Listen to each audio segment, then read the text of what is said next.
Les damos la bienvenida a nuestro nuevo Teatro Versalles. Les agradecemos mucho que estén aquí para cubrir el evento de este reestreno de nuestra reestreno de nuestra producción Pelón en tiempos de cólera. Y los dejo con el gran actor Héctor Suárez Gómez. ¿Cómo están? ¿Cómo están? Buen día, Buen día. Licenciado. Gracias, gracias. ¿Se puede micro? ¿Su micro? Hay una pincita de favor. ¿Está prendido? Sí, creo que sí. Ahí está, míralo. Sí, sí. Ahí está. A ver, vale. Gracias. Déjame quitarme el micro. Gracias, Héctor. Gracias, Héctor. ¿Puedes ver a mi cámara, Héctor, aquí a tu derecha? Sí, sí. Una, dos.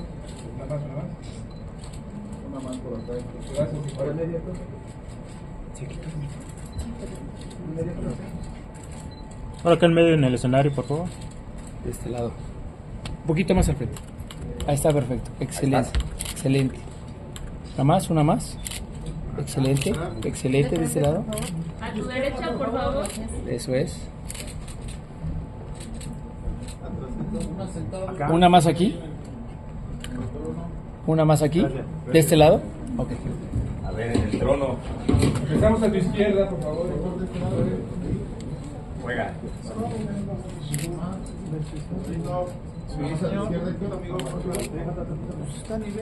¿Puedes ver a mi cámara, Héctor?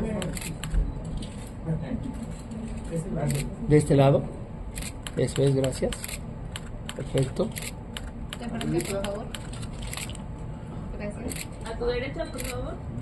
Gracias. Gracias. Gracias. Sale y vale.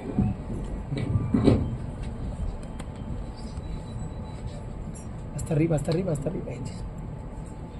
Gracias.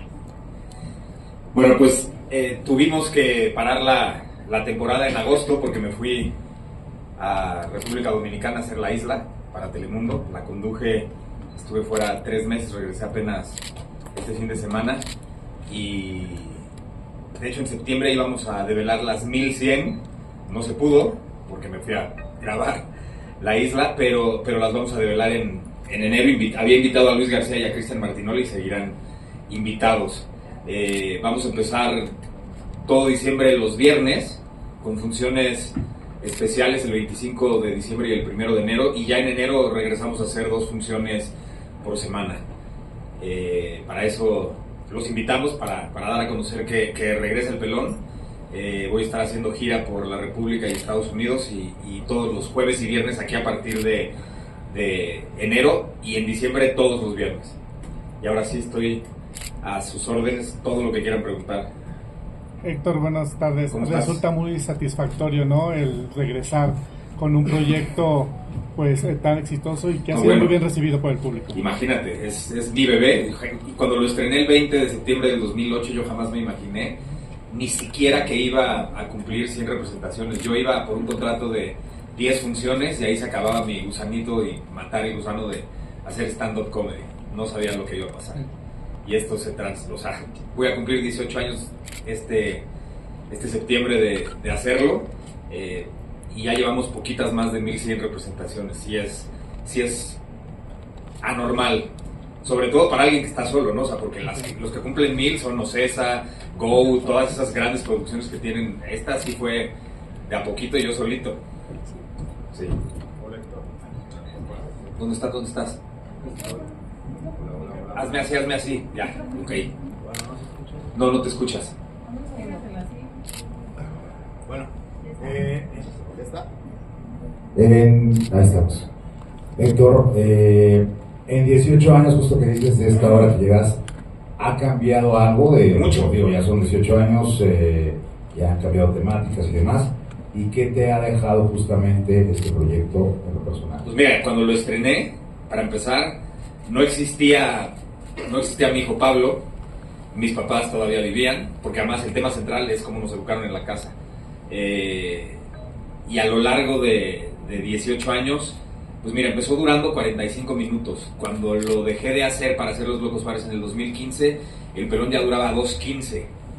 Y ahora que lo regresé, cuando lo volví a reescribir, que ya es el recargado, ya incluí todo lo de mi hijo Pablo, ya incluí la edad de mi hija, que es una mujer de 23, Antes nada más hablaba de una niñita de 3 años. Mis papás ya no existen. Entonces sí lo he ido reescribiendo y creo que ahorita está mejor que nunca. Y yo, bueno, después de hacerlo más de 1000 veces, más 400 funciones de Los Locos Suárez, imagínate, después de más de 1500 veces arriba de un escenario haciendo stand-up, no es que sea un dios, pero de la primera vez que lo hice, el 29 de agosto de este año, cuando lo dejé de hacer para irme a República Dominicana, sí hay un avance brutal. O sea, empecé siendo un changarrito, una tiendita, y ahorita ya soy un rascacielos. En lo personal, sí. Te decía que te he dejado. No, bueno, de entrada,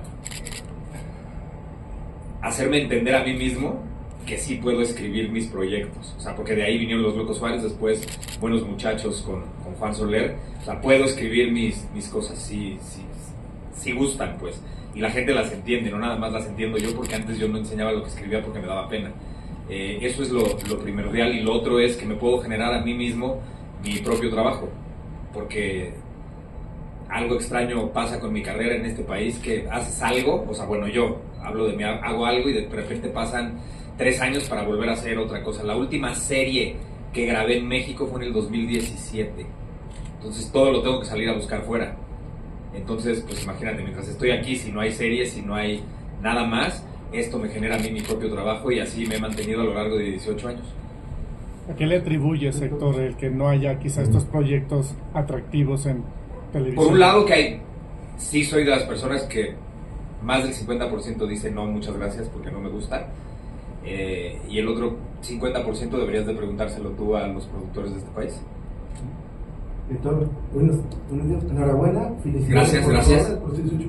A ver, primera pregunta, sabemos que tú eres hijo de un gran actor, Roberto Suárez. ¿Es de este tipo que estuviste haciendo el pelón? ¿Fue cuando perdiste a tu papá? ¿Que paz descanse? No, a ver, el pelón lo empecé en el 2008. Ese primer pelón me lo dirigió él. Luego escribí Los Locos Suárez, en el 2015 lo hicimos 3 años. Y yo reestrené el pelón recargado el año pasado, el 19 de noviembre del año pasado. Mi papá ya no estaba aquí. No, por eso, durante el tiempo de 2008 a la fecha me refiero, desde cuando empezaste la obra. O sea, Sí, me perdí. sí, Que si en ese lapso perdiste a tu papá de estos 18 años. No, pues, pasaste la a ver, parte si de tu llevo papá. 18 años haciéndolo y mi papá murió en el 2020, es obvio que perdí a mi papá. No, que me refiero a que cómo te has sentido. Ah, es que nunca me dijiste cómo te has Es que sentido. no me dejaste cómo te has sentido, y además de todos estos. ¿Cómo me he sentido sin mi papá? Solo como la chingada, es horrible. Espantoso, no sé si todos los que están aquí viven sus papás, pero todo el mundo habla de la orfandad cuando eres niño y cuando eres adolescente, ¿no? La orfandad cuando eres un adulto y ya casi de la tercera edad. Estoy a 2 años. Es espantoso, es horrible. Mi papá era mi mejor amigo y todo lo platicábamos y siempre estábamos en comunicación, y estos 5 años y meses sin hablar con él, sin comunicarle mis cosas, sin tener pláticas profundas, han sido espantosos, horribles. Y ahorita con el pelón recargado, ¿esto crees que se adecua a la actualidad de lo que vive el país o el mundo, por ejemplo? No hablo de la política, No, en general. hablo de la educación, y es universal, claro. ¿Sí?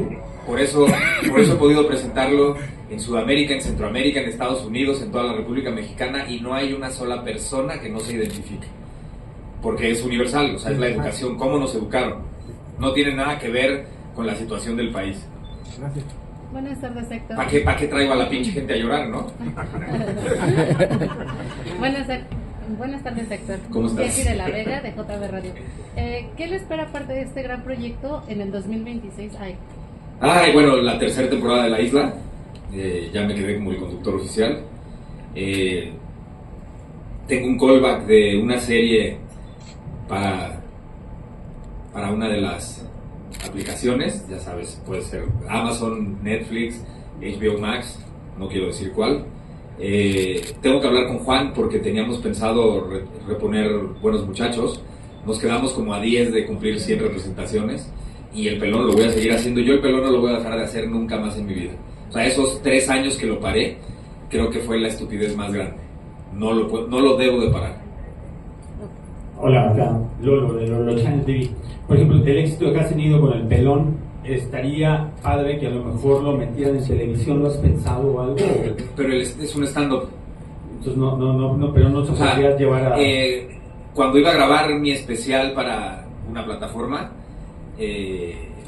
no nos pusimos de acuerdo porque ellos tenían su producción, yo tenía la mía, yo tenía quien lo dirigiera y quien lo hiciera, y además me pedían que si lo hacía para ellos, ya nunca más lo podía hacer en vivo. Entonces preferí no estar como todos mis demás compañeros que sí tienen sus especiales, porque para mí es una delicia hacer el pelón en sus tiempos de cólera, que además se va reescribiendo cada 2-3 meses, le voy metiendo cositas y voy sacando otras, todo el tiempo está fresco. Entonces no podría regalárselo o dar lo que está firmado por mí a una plataforma para no volverlo a hacer nunca más. Sí, prefiero no tener un especial. Sigan los éxitos. Gracias. ¿Va a haber invitados especiales para este stand-up? Siempre me abre alguien distinto. Siempre hay un telonero diferente todos los viernes, y bueno, ya en enero serán jueves y viernes. Sí, siempre trato de que haya alguien diferente. Hola, ¿qué tal, Héctor? ¿Cuáles son los elementos aquí? De este lado. Castor. Hola, ¿cuáles serían los elementos de tu éxito con este stand-up de 18 años ya? ¿Y cuáles serían tus elementos de éxito completamente? Gracias. Yo se lo achaco a que es un tema universal. O sea, todo el mundo tiene papá y mamá, y si no tuvieron tutores y vivieron con sus abuelos. A todo el mundo nos dijeron las mismas frases, a todo el mundo nos chantajearon de la misma manera. Me encanta, hay un momento en el pelón que están frases que nos dijeron, están incompletas, las pongo en la pantalla, yo las leo, me callo, y al unísono todo el público las completa. O sea, a todo el mundo nos educaron igual. Yo creo que ese es el éxito, que la gente viene, hace catarsis, se divierte, viaja al pasado para recordar lo que le hicieron, y muchos se cuestionan, madre mía, estoy haciendo y repitiendo los mismos patrones con mis hijos, que yo aquí no trato de educar ni de decir cómo los tienen que educar, yo nada más planteo cómo se nos educa, y para plantearlo cuento mi vida, pero mi vida está con muchas cosas que son reales y muchas cosas que ni siquiera sucedieron. Lo que pasa es que yo no puedo decir, en mi casa no se educado así, pero en la tuya sí. Entonces yo mejor digo que me hicieron todo lo que les hicieron a todos. Me recuerdo a mi papá, el primer mes en el Café 22, en el 2008, cuando lo estrené, siempre llegaba al final de la función, iba de mesa en mesa a decirle a la gente, oye, yo nunca le pegué, yo no lo agarré así, como a justificarse. Decía, vale madre, si pasó, no pasó, nosotros sabemos que no, deja que la gente se vaya muerta de la risa de lo que acabamos de hacer. Eso me daba mucha risa. Mi papá se tardó unos 5 años en entender que lo que estabas diciendo no necesariamente tenía que ser verdad. Y ya después, cuando hicimos Los Locos Suárez, como al año y medio de que él llevaba haciendo año y medio stand-up, dijo, si hubiéramos hecho el roast en esta época ya lo hubiera entendido mejor. Sí, cabrón, se enojó el día del roast. O sea, sé que es un humor que como no existía antes en México, y apenas lleva pues 18 años, no estamos muy acostumbrados a ese estilo de comedia. Entonces, aquí Guillermo de Alvarado, hay un antes y un después en tu vida cuando te das cuenta o te enteras que tienes Asperger.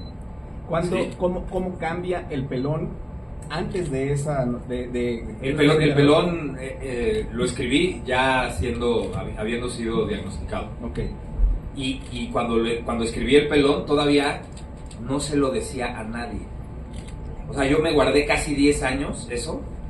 Trabajé mucho en mí, y en el 2014 lo hablé con mi hija, lo entendió muy bien.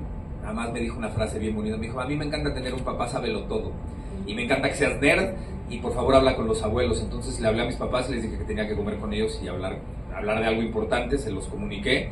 Mi mamá compró toda la literatura que había de el Asperger, que ahora ya no se debe de llamar Asperger, sino autismo nivel 1, y aunque es más bonito la palabra Asperger. Tiene más caché, ¿no? Sí, además de cariño nos decíamos a nosotros mismos Aspis. Entonces, como resulta que el señor Asperger era nazi, ya no quiere que se llame Asperger, sino autismo nivel 1. Se lo platicé a mis papás, mi mamá compró toda la literatura, ella lo leía, y los miércoles, que mi papá todos los miércoles comía con mi mamá le hacía resúmenes, le daba escritos, le hablaba. Entonces esto mejoró todavía. Si de por sí mi papá y yo nos llevábamos muy bien, mejoró por mucho nuestra comunicación. Y con mi mamá abrió una puerta de comunicación que antes no existía. Entonces eso fue bien lindo. Y luego decidí hacerlo público, y no me imaginé el bien que iba a provocar. porque le abres los ojos a muchísimos papás y a mucha gente que lo tiene y que no sabe, y ahora pues doy conferencias sobre esto, todos los lugares como Iluminemos Azul y todas las asociaciones pues me llaman para hablar, y yo creo que la fama sirve para eso, ¿no? Para servir. Tienes 2 hijos. Ajá. Y tienen edades distintas. ¿Cómo lo entendieron en su momento? Jimena lo entendió, o sea, ya saben los dos perfecto. Por ejemplo, yo nunca voy a irme a una fiesta a platicar y estar echando desmadre con los papás de los niños. Eso no va a pasar jamás. O sea, nunca voy a llegar a mi hijo a una casa y que pásale a tomar el café. Eso no va a pasar jamás.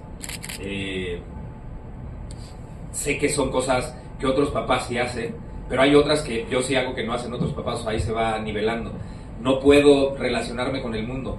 Entonces, tener que llegar a relacionarme obligadamente con un papá o con una mamá es muy complicado para mí, o con cualquier persona.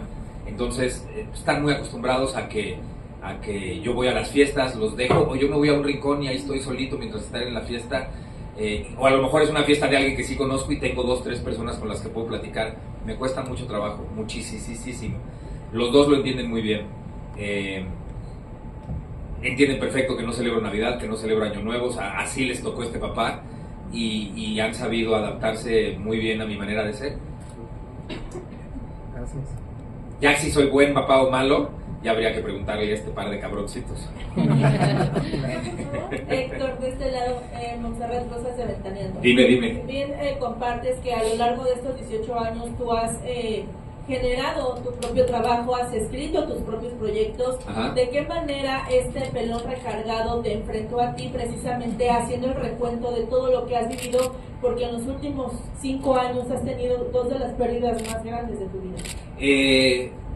Estaba muy obsesionado con darle un final a mis papás en el pelón en sus tiempos de cólera.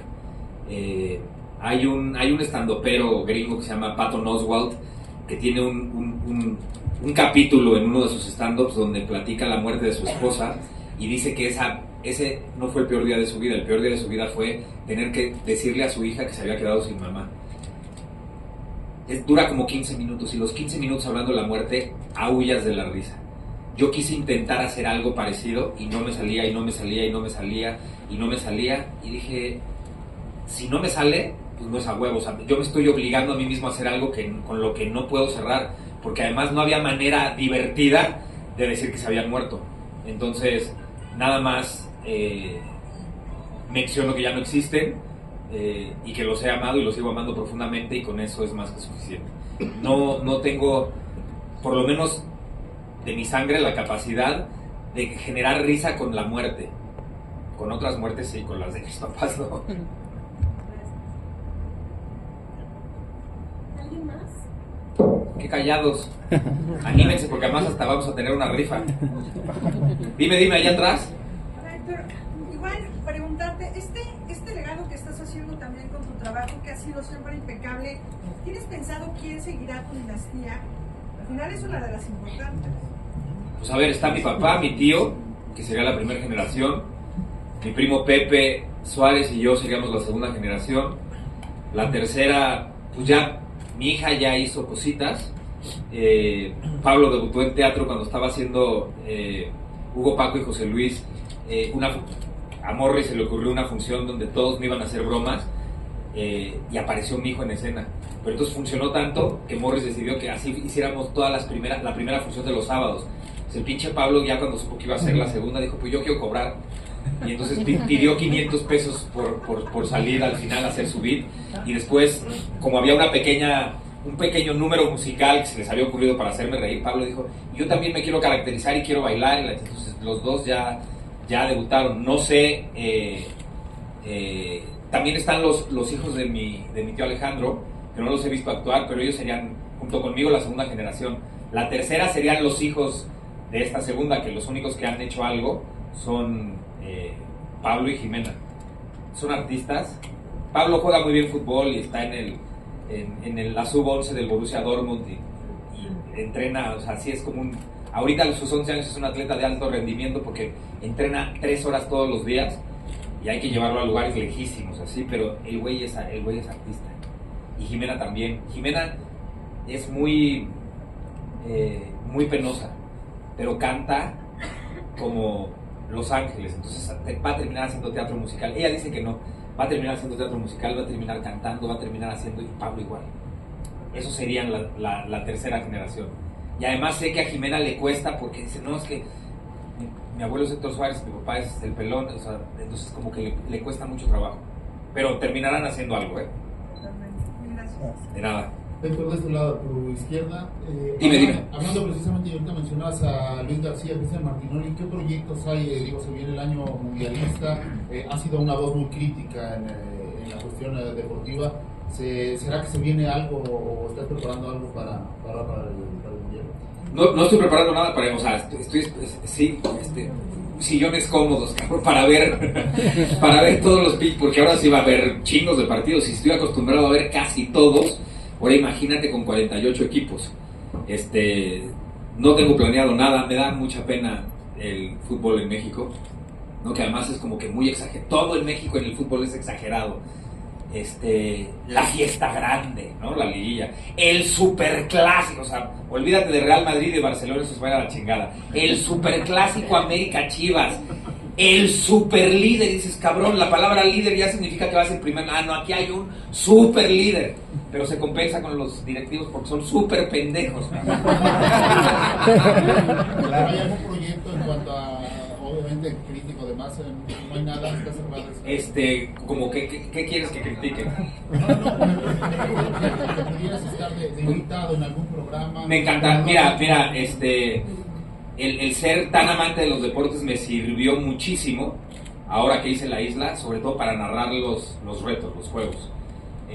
Siendo no amante, pero sí fanático de Ángel Fernández y de los grandes cronistas de los 70, Sonia Alarcón, Tony Andere, que era con los que yo veía todas las peleas de box.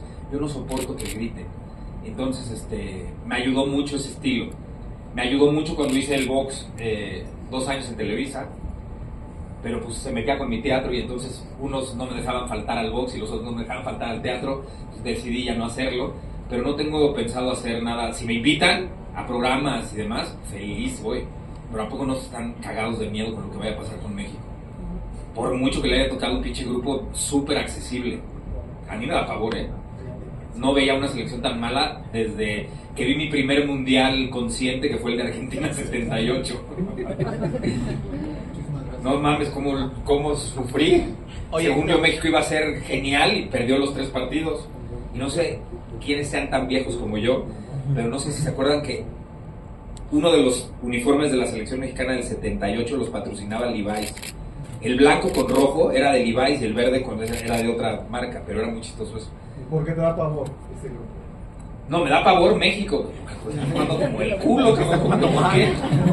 O a ti sí te... No, amigo, yo no entiendo de fútbol, pero prefiero todo. No, me da. Pero ¿por qué te da pavor? O sea, no sé, pero dime por qué. Pues mira, después del ridículo que hicimos en Qatar, ahora que estamos como... En casa, exacto. O sea, como anfitriones, co-anfitriones, yo no veo nada bien a la selección. Nada. O sea, sí me da pavor, por mucho que le haya tocado un grupo accesible. Héctor, ¿en qué lugar crees que quede México al final del mundial? Dentro de los primeros 20, pues es donde siempre hemos estado, ¿no? O sea, si la FIFA nos pone en 15, si tú tomas en cuenta que desde el Mundial de Estados Unidos hasta antes de Qatar siempre pasábamos a ser dentro de los primeros, o sea, estar dentro del grupo de los 16, pues sí, estamos por ahí en 15, 16, pero por aquí nos podemos ir habiendo más países, nos podríamos ir a 20, 21, 22 por ahí, a menos que suceda una sorpresa y Javier Aguirre tuviera un as bajo la manga, lo que le pasó a la selección del 98, que perdían y a la hora del Mundial lo hicieron extraordinario. No creo que pase eso, pero... Oye, es bien sabido también tu afición por el box. ¿Cómo ves todas las críticas que ha recibido Saúl El Canelo y qué opinión tienes de él? ¿Qué críticas? Pues, negativas, a la gente no le gusta. Mira, su forma de el Canelo cuando empezó, a nadie, o sea, los que chanelamos de box no nos gustaba, porque él se sentía más de lo que en realidad era. Ajá. O sea, él hace 10 años, 12 años, 13 años, sentía que era lo que es hoy. una vez que sí fue alguien, yo creo que haber perdido con Mayweather fue lo mejor que le pudo pasar. Es una de las derrotas mejor digeridas de la historia del box. Porque el güey lo digirió bien, entendió cómo administrarse, no nada más en el ring, sino abajo del ring. Y se volvió un muy buen boxeador. Incluso llegó a momentos a ser muy elegante. Eres tan grande como los nombres que haya en tu generación. Ni modo, a él no le tocaron los mismos nombres de los 70 que le tocaron a los boxeadores de los 70 ni en los 80, como a Chávez, que enfrentó a todos. Su generación no había grandes nombres, pero los derrotó a todos. Después de que él derrota, cuando consigue los Undisputed, yo creo que ese fue su tope. Él empezó siendo boxeador profesional a los 15. Por supuesto que su caída iba a venir antes. Me parecen horribles las críticas. O sea, yo fui un crítico de él cuando sí había por qué criticarle. Pero el cabrón ha logrado muchísimo. Ya ha puesto el nombre del deporte, no de México, del deporte mexicano, muy en alto. Él es el único mexicano que ha sido el único que ha tenido los 4 cinturones de su división. Nadie más. Y por supuesto que al final de su carrera va a estar dentro de los 10 mejores boxeadores de todos los tiempos mexicanos. Lo que pasa es que, pues, al mexicano, y hablo del aficionado mexicano de 2 peleas por año, no de los que estamos todos los fines de semana viendo las peleas que sean, pues le gusta que sean como los guerreros mexicanos, echados para adelante y recibiendo putazos y dando putazos. Él entendió que no necesitaba recibir muchos putazos para ganar. Por eso digo que se administró muy bien en el ring y abajo del ring. Vio lo que hizo Mayweather y quería hacer eso. Vele la cara, está intacto. Eso es muy aplaudible. Y además el güey se volvió un muy buen boxeador y enfrentó a todo lo mejor que había en su época. Que perdió con Crawford, sí, pero no fue la madriza que dicen, ¿eh? Yo la vi muy pareja hasta el round 10 y el 11 y el 12 los perdió por mucho. Nada más. Pero es un extraordinario boxeador y creo que lo ha demostrado, porque además ha sido campeón en 4 divisiones distintas. Super welter, medio, super medio y semicompleto. Hola Héctor, oye, ahorita que mencionas que pues eres de este lado, acá. Ya. Que eres muy aficionado obviamente y sabemos de las críticas que has generado. ¿En algún momento te gustaría subirte al ring ahorita que está muy de moda, pues hacer una pelea de exhibición y con quién te gustaría? Se puede jugar básquetbol, se puede jugar fútbol, se puede jugar béisbol, se puede jugar a las canicas, se puede jugar tenis, no se puede jugar al box. Esto es un deporte muy serio. Estas pendejadas que has visto que los pinches famositos se suben y es una falta de respeto a los cabrones que desde niños están matándose por llegar a ocupar un lugar en su división. Es una falta de respeto brutal. El box no se juega. El box es un deporte muy serio en el que te puedes morir. O sea, eso que vieron de los influencers es una mamada. Sí. Realmente. Y una falta de respeto al deporte brutal. Hay gente que se está preparando desde niña. O sea, desde que tienen 8 años. Y que no ha podido tener la oportunidad. Y de repente, vamos a hacer peleas. Eso por un lado. Y por el otro, tengo 50. Voy a cumplir 58 años. Mi próximo cumpleaños serán 58. Yo no soy un deportista de alto rendimiento. Si los de alto rendimiento se retiran a los 38, ¿qué chingados tengo que hacer arriba de un ring? Mis huesos ya no es lo mismo, ya me canso más, ya mis rodillas ya me duelen. O sea, yo sé que a lo mejor arrugado no estoy, pero esos años los traigo encima, 57. No tengo nada que hacer arriba de un cuadrilátero. Y los otros tampoco, ¿eh? Última pregunta, chicos. ¿Por qué tan rápido? Regresando a tu obra de teatro, me gustaría saber si, por ejemplo, tu papá antes de fallecer te dio un aprendizaje para que tuvieras éxito en tu stand-up, o te dejó algún aprendizaje. No, mi papá me dejó aprendizajes de vida. O alguna frase que digas, la apliqué o la estoy aplicando y pues me está sirviendo. Soy el cabrón más profesional que te puedas imaginar. Pregúntale aquí a toda la gente, ¿a qué hora llego siempre cuando tengo función? Puntual. Mucho antes. ¿Cómo a qué hora? Mucho antes, como 1 hora, hora y media. No, ya está loca. ¿Cuántas horas llego? 3 horas antes. O sea, de hecho, como por aquí cerquita y a las 5, si la función es a las 8, a las 5 ya estoy aquí. Eso en cualquier hora de teatro. Cuando grabo series, estoy antes de mi llamado y además con todas mis líneas aprendidas. Eso me enseñó mi papá. Cuando estaba haciendo Vaselina en el 84, un día la fue a ver sin avisarme. y vio que muchos de los chavitos que estaban, yo no, pero varios de los chavitos echaban desmadre en el escenario. Y acabando la función, me llevó a un lado del escenario entre cajas y me dijo, no lo hiciste hoy y espero que no lo hayas hecho nunca, pero vi a tal y a tal y a tal echando desmadre. Yo te veo echando desmadre en un escenario, tomándote esto como desmadre y te quemo vivo, cabrón. Así le dijo. Y le tengo un respeto y un amor a mi profesión brutal. Nunca le faltaría el respeto. Gracias. Héctor, de este lado. Dime, Ahora dime. que recuerdas a tu papá, justamente cómo es que gracias a las redes sociales, por ejemplo TikTok, traen al presente sketches como los de tu papá con doña Zoila, y las nuevas generaciones se espantan de cómo actuaba ella, el personaje, cómo trataba a sus hijos y todo, hay comentarios donde dicen, y así educaba a sus hijos, a Julieta, a Héctor, doña Zoila, existía ese personaje, pero que gracias a estas redes estamos viendo el trabajo, el legado que dejó tu padre. No, me encanta y debería de... O sea, ¿qué nos pasa? Debería de estar al aire en los canales de repeticiones, no entiendo por qué no. Además, lo triste es que si pones qué nos pasa del 86, 87, 88, sigue siendo vigente. Sí. O sea, eso quiere decir que el pinche país no ha cambiado en nada. Tú puedes ver sketches del 86 y es exactamente lo mismo. Es más, del 86 en época del Mundial, ponerlos ahorita que va a ser el Mundial y van a ser exactamente lo mismo. Qué miedo, qué triste. No cambió nada. ¿Alguien tiene una pregunta más? Dime. Héctor, vemos que dices que tu obra se enfoca mucho a la educación que tuviste con tu papá. No. Y el stand-up no es una obra, ojo. Okay, el stand-up está el tema central es la educación. La educación universal. Pero para poder hablar de la educación, pues tienes que hablar de la tuya, ¿no? Y está lleno de mentiras, lleno de exageraciones y lleno de verdades.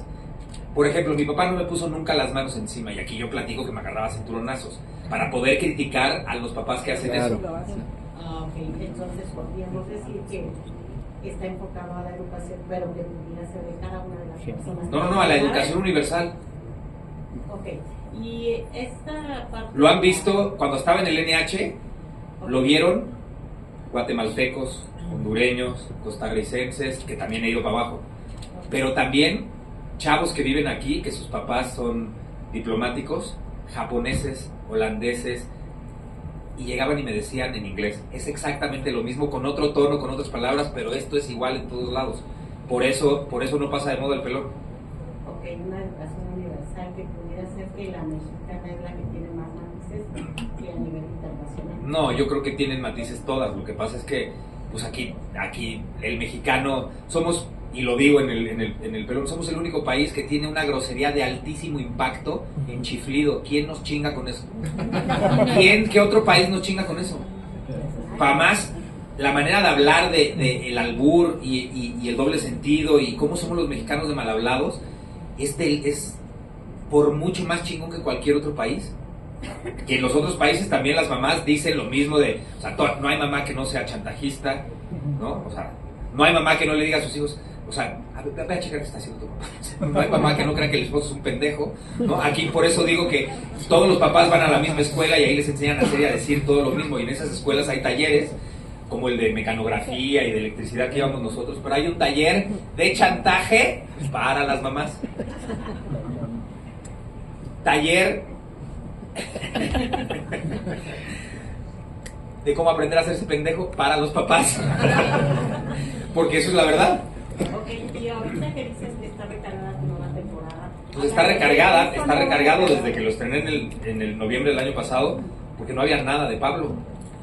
Y mi hija, cuando yo hacía el pelón y hablaba de ella, era una niña de 3, 4, 5 años. Hoy es una mujer de 23. Y además ya viaja con el novio y se me van a Europa y se me van. Entonces imagínate todo lo que hay por decir, y por supuesto que lo digo. Y luego Pablo y estas generaciones, yo no sé, ustedes ya han convivido con niños de 11, 12, la pinche música que escuchan. Y aquí hago todas esas comparaciones. O sea, de hecho Pablo un día, de entrada él se sabe toda la música de los 80 porque está enamorado de la música que yo oigo. Y además siempre les puse muy buena música desde que eran chiquititos. Pero pues tiene 12 años y le gusta oír en el coche la música que oye con sus amigos. Pues vamos en el coche y me dice, papá, ¿puedo poner mi iPad? Le digo, pon tu música, cabrón. Y de repente empiezo a oír una pinche canción que la letra dice, mami, quiero la combi completa chocha, culo y teta. Chocha, culo y teta. Y Pablo cantando y la chingada. Y al final se me queda viendo el güey así muy como dice, ¿qué? ¿A poco también cuando tenías mi edad ya sabías lo que era la chocha, el culo y la teta? Y digo, no, cabrón, pero mi generación teníamos algo más chingón y mucho más valeroso y más valioso, cabrón. Mi generación en los 70 sí sabíamos, o sea, no sabíamos lo que era esto, pero sabíamos que casi todos sabemos querer, pero pocos sabemos amar. ¿Podemos traer niños? Si los niños están callados y no hablan, sí. Si son niños de brazos, los saco a la mamá y a putazos. Che, falta de respeto al güey que está aquí y a todo el público. No es, me vale madre lo que piensen, mi hijo va a llorar y se chingan, no, ¿cómo crees? En eso sí somos únicos en este país, ¿no? Héctor, sabemos que es a partir del 12, ¿nos puedes decir las fechas de nueva temporada? Todos los viernes, 12, vele sumando 7, 19, 26, pero vamos a hacer 2 funciones especiales o extraordinarias. El jueves 25 de diciembre, aquí es el recalentado, conmigo. Y el 1 de enero también, que es jueves. Y en enero, yo creo que después de la primera quincena, ya hacemos el pelón ya para siempre, jueves, viernes. O sea, porque el año pasado, igual estrené aquí, me fui a hacer funciones extraordinarias al Virginia Fábregas y me quedé 6 meses haciendo el pelón sábados y domingos. Y luego cuando nos corrió Manolo Sánchez Navarro, nos vinimos para acá. Muchas gracias. Sí. Y ya, chica, para eso vinieron, para quedarse callados. Hoy que puedo contesto lo que sea. ¿Cómo? Ay. Dices que ya viaja tu hija con el novio, eres celoso, eres posesivo, le marcas o eres como más directo. Jamás en mi vida he sentido celos ni envidia. De nada. O sea, compañeros que les va a toda madre a mí me da mucho gusto. Hasta los pendejos que les va a toda madre me da mucho gusto. Jamás en la vida he celado a mi hija ni la pienso celar nunca, jamás. O sea, de hecho, cuando era 11, 12 que iba a sus primeras fiestas, siempre le dije, nadie te va a poder hablar mejor de hombres que tu papá, que es un cabrón. O sea, ¿quieres que te enseñe? No saqué mi celular. Me escribe su pinche novio. Me saluda y todo. Lo invito a comer, a cenar. De hecho, ahora que estuve en República Dominicana, le dije a Jimena, vente. Y como estaba renuente, pinches escuincles de hoy, dije, tráete a tu novio. Dije, a ver si así, y ni así fue la cabrón. Pero no soy celoso, soy a toda madre. Oye, Héctor, pero sí le diste un pliego petitorio de lo que puede o no hacer. No, lo único que, o sea, como ya van para 2 años, y hubo una relación anterior que también duró como 2 años, sí le dije, yo no pago bodas, cabrón. Esa tradición me la paso por el forro de los... No pago bodas. ¿Quieres casarte con mi hija? La pagas tú o tu papá, cabrón. Yo no pago bodas. Eso sí. Chinga. O sea, tienes hijas y ya te chingaste, ¿no? Porque según quién. Que además las tradiciones y las reglas son para romperse. Punto. Y mientras más chingón lo hagas, mejor. Héctor, bueno, sabemos que el maestro Héctor Suárez pues, habrá dejado algunas obras escritas o algo así. ¿No? ¿A ti te gustaría escribir alguna de un libro donde tenga frases importantes que te han servido a ti o que has utilizado a lo largo de tu experiencia con él? ¿No te gustaría algo así? Traigan el libro, sean buenos. Hay un pinche libro que ya existe y se llama Gracias, papá. No, pero aparte, utilizando de sus frases. Ahí están. Ahí está quién es Héctor Suárez en ese libro tal cual, el verdadero, el que no les daba miedo, el que conocían, el que no conocieron detrás de cámaras. Ahí está absolutamente todo plasmado. Era el cabrón más amoroso, generoso, era un maestro, era como un Merlín, como un sabio, así siempre fue. Amoroso, cariñoso, besucón, siempre sus mensajes de WhatsApp iban acompañados de florecitas, de ositos, Es mi tercer libro, ya estoy escribiendo el 4. Pero ese es de mi se llama ¿Qué chingados haces aquí? De este lado, fotito. Miren. Oye, Héctor, ¿y te interesaría llevar a la pantalla en una serie la vida de tu papá? O sea, este libro me lo han pedido 2 veces. ¿Y por qué no lo Porque yo pongo reglas muy cabronas. Porque es mío. Claro, pero ¿y crees que se llega a concretar en algún momento? Podría ser. ¿De qué depende? De este lado. Aquí. Gracias. De que el que compre los derechos siga las reglas que yo le ponga. ¿Podrías mencionarnos alguna por la cual no se ha llevado a cabo? Si se hace en una plataforma, no quiero que el personaje se llame Héctor Suárez y su hijo se llame Héctor Suárez Gómez. Es un actor y es su hijo, y eso lo vuelve universal. Entonces, pero si dice basado en el libro Gracias papá de Héctor Suárez Gómez, sabes que estás hablando de Héctor Suárez. Eso lo puede ver un alemán y no lo localiza nada más en una ciudad como México o nada más con el mundo latino. Toda la enseñanza de mi papá, que es universal, me encantaría que la vieran los chinos, los alemanes, los japoneses, los nórdicos. Y si la haces y la estacionas con un nombre que nada más conocen en Latinoamérica, ya no la ven allá. Pero si es un actor universal, creo que es distinto. ¿Has visto algún actor en tu mente como que Sí, tenga sí. los tamaños para... Estuvimos a nada de firmar, y una de mis condiciones era que fuera Humberto Zurita y que el hijo fuera Emiliano, su hijo. Okay. Eso me fascinaría. Porque hay un capítulo donde, o sea, todo ocurre en el libro, gracias papá, todo ocurre a partir de su muerte, las siguientes 48 horas, que no duermo. Y hay un momento en el que entro a la bodega y empiezo a ver el vestuario de sus personajes, el de Doña Zoila, el del Picudo, el del Flanagan, el del Noay. Y en la versión que yo escribí, para poder hacerla como yo les digo, pues entra igual el hijo a la bodega, pero ve el vestuario del Rey Lear, ve el vestuario del Hombre de la Mancha, o sea, lo puedes hacer universal. Y es exactamente lo mismo, y no lo estacionas en una sola ciudad con un solo público. Ahora, si se hace, eso es en una plataforma, si se hace en una televisora, no tengo problema con que se estacione aquí. Gracias. Chicos, en este momento vamos por finalizar. Nos hacemos un nuestro- promito, un promito para grabarlo todos. ¿Un promo de qué? Con relación al tema. Al tema. No. No, ok. Es que no va a estar bien, unos lo van a tener bien y otros lo van a tener mal y no lo quieren, mejor no. Mejor hago uno y se los mando. Sí, gracias. Chicos, entren en un momento.